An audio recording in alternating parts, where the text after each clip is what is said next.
కొబ్బరికాయల నీయే నీకు హరిహర తనయుడా అయ్యప్ప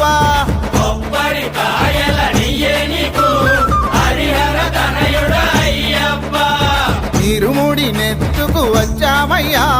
హరిహర తనయుడా